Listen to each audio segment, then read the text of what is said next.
चलेगा कि ये जो भी ड्रामे आज हो रहे हैं, जो भी ड्रामे, चाहे वो किताबों के जरिए, अखबारों के जरिए, टीवी के जरिए या फिल्म के जरिए, ये ड्रामे केवल और केवल SC ST को कहीं ये ना पता चल जाए कि चतुर्वर्ण की जो श्रेणी है उसमें इनका स्थान पांव के नीचे है। ये जागे नहीं, ये अधिकार मांगे नहीं, ये संविधान के उन तमाम जो मूल्य हैं जिसमें समानता की बात है, जिसमें अधिकार की बात है, उस ओर ये ध्यान न दें। इन्हें जबरन हिंदू बनाकर रखा जाए। जबरन हिंदू बनाकर रखने का मतलब है जबरन गुलाम बनाकर रखना, और ये गुलामी की निशानी है।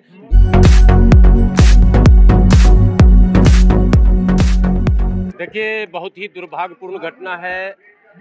ये पहली घटना नहीं है कि दलितों के मूंछ रखने पर, दलितों के घोड़े पर चढ़ने पर, आपने ये तस्वीर भी आपके जहन में हो, आप लोग पत्रकार हैं, घोड़े पर चढ़ने पर, शादियों में घोड़े पर चढ़ने पर, मोच रखने पर, अच्छी शिक्षा प्राप्त करने पर, अच्छे मकान बनाने पर, अच्छे कपड़े पहनने पर, आज 21वीं सदी में, स्वतंत्र भारत में 21वीं सदी और भारत की स्वतंत्रता के 75 वर्ष अमृत महोत्सव मनाए जा रहे हैं सरकार की तरफ से। तो ये एक बहुत ही अति निंदनीय, दुर्भाग्यपूर्ण घटना है कि 75 वर्ष पूरे होने के बाद और संवैधानिक व्यवस्था कहे जाने के बाद, हालांकि पूर्ण रूप से वो व्यवस्था है नहीं, उसके बाद अगर ये घटना होती है तो कल्पना कीजिए, आप सोचिए, एक बार कल्पना कीजिए कि जब संवैधानिक व्यवस्था नहीं हुआ था तब क्या हुआ होता होगा, किस तरह का व्यवहार होता होगा, किस तरह से लोग पेश आते होंगे और SC ST के लोग किस तरह से जीते होंगे, किन हालातों का सामना करते होंगे और कितने शोषण के वो शिकार होते होंगे, ये कल्पना करने की आवश्यकता है।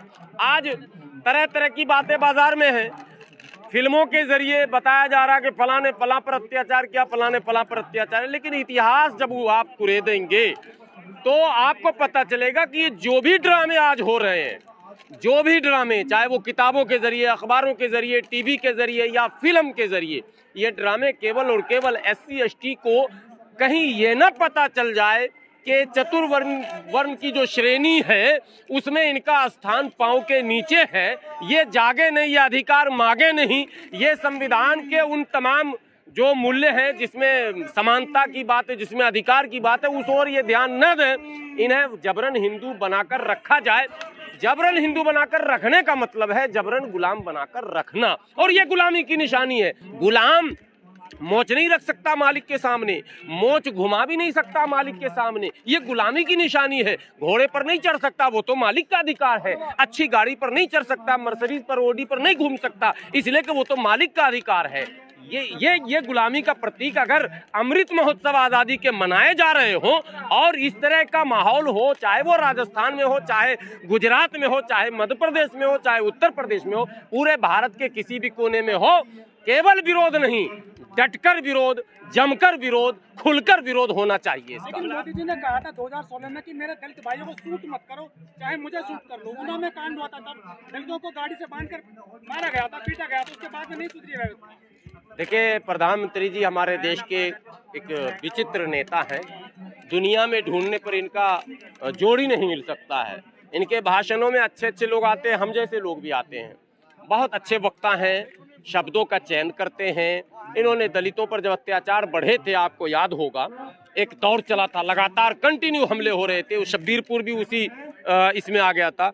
तो प्रधानमंत्री जी लखनऊ में एक भाषण में बोले कि मेरे दलित भाइयों को मत मारो, चाहे मुझे मार दो तुम, ये बातें आई थी। इसका मतलब प्रधानमंत्री जी ने स्वीकार कर लिया था कि दलितों पर अत्याचार हो रहा। उन्होंने आह्वान किया था कि ऐसा मत करो, मत करो, उसी को कहा जाता है जो करता है, इसका मतलब होता था। तो प्रधानमंत्री जी से मैं कहना चाहता हूं कि साहब, आपके उस अपील का कोई असर नहीं पड़ा है, कोई प्रभाव नहीं पड़ा, और आज भी निरंतर लगातार दलितों पर अत्याचार हो रहे हैं। लेकिन मोदी जी ने पैर भी तो धोए थे, जब पैर धोए, सब कुछ हुए, पैर धोकर पानी भी पी लिए, लेकिन अत्याचार यदि नहीं रुका, अगर उन पर जुल्म नहीं रुका, अगर आज भी मोच रखने, कपड़े पहनने, गाड़ी चढ़ने, घोड़ा चढ़ने पर यदि उनको निशाना बनाया जाता है, तो भाई इसकी जितनी भी भर्त्सना की जाए वो कम है।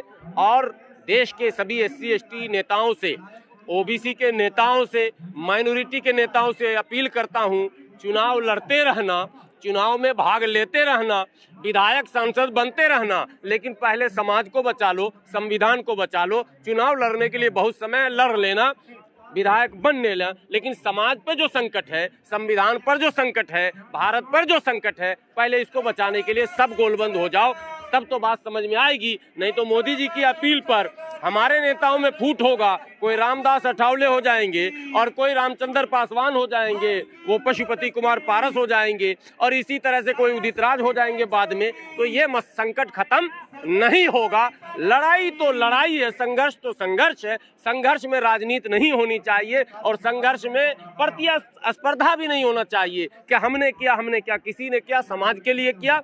समाज के लिए करने का मतलब है करो और भूल जाओ। गुलाम जी, ऐसे अत्याचारों को रोकने के लिए बहुत सारे कानून है, SC/ST आयोग है, OBC आयोग है, लेकिन ये जो ऐसे अत्याचारी होते हैं, ये बात क्यों नहीं आते हैं ऐसी घटनाओं को करने से? जब तक कानून पर शुद्ध मन से अमल नहीं होगा और उसकी सही व्याख्या नहीं होगी, कानून के विषय में इतना जान लीजिए, ये वो मकड़ी का जाला है जिससे हर मजबूत आदमी निकल जा रहा है, कमजोर जो है, छोटा मोटा कीड़ा मकोड़ा फंस जा रहा। यही अभी हो रहा है। और आज की तारीख में कमजोरों पर आप देखें, आप प्रोटेस्ट करने जाएं, आपका बैकग्राउंड अगर कमजोर है, आप पर UAPA, रासुका, NSA, दुनिया जहान सब लगा दिया जाएगा। और ये मैं कह नहीं रहा हूँ, ये तो हो ही रहा है ना यहाँ।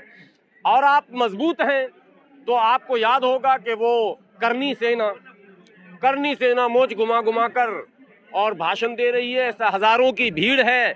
कोरोना काल में पटौदी में जो कार्यक्रम हुआ था, कितनी भीड़ थी और किस तरह का भाषण था और कितना खुला थ्रेट था, धमकी थी, कोई कार्रवाई नहीं हुई। तो है, इम्प्लीमेंटेशन में भी भेदभाव है, ये भेदभाव मिटाना होगा।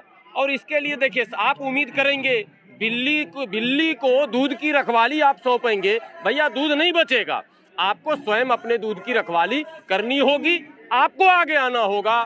जो भी नेता है, मैं नाम किसी का नहीं लूंगा, जो भी चाहते हैं कि संवैधानिक व्यवस्था बचे, देश में कानून का राज हो, उन तमाम नेताओं से विनती करता हूं आपके चैनल के माध्यम से, वो तमाम भेदभाव को त्यागें और इस संकट की घड़ी में समाज को और संविधान को बचाने के लिए आगे आएं। कुछ SC/ST आयोग जो दलित चुने जाते हैं कोटे के आधार पर, MP हैं, MLA हैं, वो भी इनकी मदद के लिए आगे नहीं आते। गुलाम बाबा साहब अम्बेडकर ने लिख दिया इनके बारे में इंग्लिश में, ये मजल डॉग है, पट्टे वाले कुत्ते हैं, जिनके गले में गुलामी का पट्टा डला हुआ है। ये भाजपा के नेता हैं, दलित के नहीं, कांग्रेस के नेता हैं, दलित के नहीं, सपा के नेता हैं, दलित के नहीं, RJD के नेता हैं, दलित के नहीं, समाज के ये नहीं है। ये जिस दल का टिकट लेकर जाते हैं उस दल के होते हैं। बाबा साहब अम्बेडकर ने इसीलिए जो है दोहरा वोट का अधिकार मांगा था, दुर्भाग्य से वो मांग पूरी नहीं हुई। आज फिर जरूरत है उस मांग को दोहराने की और सुरक्षित सीटों पर दल के आधार पर चुनाव नहीं हो, कम से कम यही मांग शुरू कीजिए कि जो सीटें सुरक्षित हैं वहां आप फ्री कर दीजिए। जो समाज जिसको चाहेगा चुन लेगा, लेकिन दल का कोई उसमें रोल ना हो, तब शायद कोई रास्ता निकलेगा। अब जो भाजपा से जीत के जाता है वो सोचता है कि मैं समाज की बात करूंगा, पार्टी निकाल देगी। कांग्रेस से जीत के जाता है, सोचता समाज की बात करूंगा, पार्टी निकाल देगी। यही हो रहा है। इसलिए उन पर कोई आप ज्यादा भरोसा मत कीजिए, आपको अपनी लड़ाई खुद लड़नी है। कानून से रुकेगा, संघर्ष से रुकेगा, मेहनत से रुकेगा, एकता और अखंडता के साथ, माने पूरी दृढ़ता के साथ हम लड़ेंगे तो रुकेगा। Subscribe now and press the bell icon. Never miss an update.